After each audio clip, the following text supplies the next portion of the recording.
വന്നത് യാരെന്ന് പാറ്. Mohan Bagan super ജയൻസും east ബംഗാളും തമ്മിൽ നടന്ന അതിരൂക്ഷമായ കൊൽക്കത്ത ഡെർബിയിൽ കേരള ബ്ലാസ്റ്റേഴ്സിന്റെ ആരാധകരുടെ ശ്രദ്ധ മുഴുവനും പോയത് ഗാലറിയിലേക്കാണ്. ഗാലറിയിൽ 4 പേർ കേരള ബ്ലാസ്റ്റേഴ്സിന്റെ ഹൃദയവും ആത്മാവും കയ്യിലെടുത്ത് പിടിച്ച് പ്രതിനിധികളായി ഇരിപ്പുണ്ടായിരുന്നു. കേരള ബ്ലാസ്റ്റേഴ്സിന്റെ പരിശീലകനായിട്ടുള്ള മിഖായൽ സ്റ്റെഹറെ. കേരള ബ്ലാസ്റ്റേഴ്സിന്റെ കാര്യങ്ങളെല്ലാം നോക്കി നടത്തുന്ന അധികായനായ sporting director Karolis Skinkis, assistant കോച്ചൊന്നും വേണമെങ്കിൽ മറ്റധികം ചുമതലകളും വഹിക്കാൻ കഴിവുള്ള ബിയോൺ വെസ്റ്റോം എന്ന assistant coach cum assistant sporting director എല്ലാ പരിപാടികളും ചെയ്യുന്ന മനുഷ്യൻ. പിന്നെ സെറ്റ് പീസുകളുടെ പ്രശ്നങ്ങൾ പരിഹരിക്കാൻ വേണ്ടി ഇറക്കുമതി ചെയ്ത ഐറ്റമായിട്ടുള്ള ഫ്രെഡറിക്കോ മൊറൈസ്.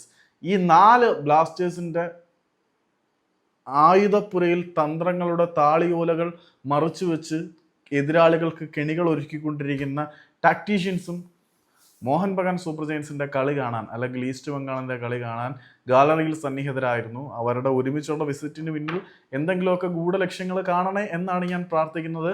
പണ്ട് മുംബൈ സിറ്റി FC പരിശീലകനായിരുന്ന ഒരു മനുഷ്യനുണ്ടായിരുന്നു. ഇപ്പൊ അങ്ങേര് പോയി യൂറോപ്പിൽ തൻ്റെ നേട്ടങ്ങൾ തെളിയിച്ചുകൊണ്ടിരിക്കുകയാണ്. അങ്ങേരുടെ പരിപാടിയായിരുന്നു എതിരാളികളുടെ മത്സരങ്ങൾ അവരുടെ ഹോം ഗ്രൗണ്ടിൽ പോയി ഗാലറിയിൽ നിന്ന് കണ്ടിട്ട് അതിനനുസരിച്ച് തന്ത്രങ്ങൾ ഒരുക്കി അവരെ വീഴ്ത്തുന്നത്. അതുപോലൊരു തന്ത്രം സ്റ്റെഹറയും നടപ്പിൽ വരുത്തട്ടെ എന്ന് പ്രാർത്ഥിക്കാം.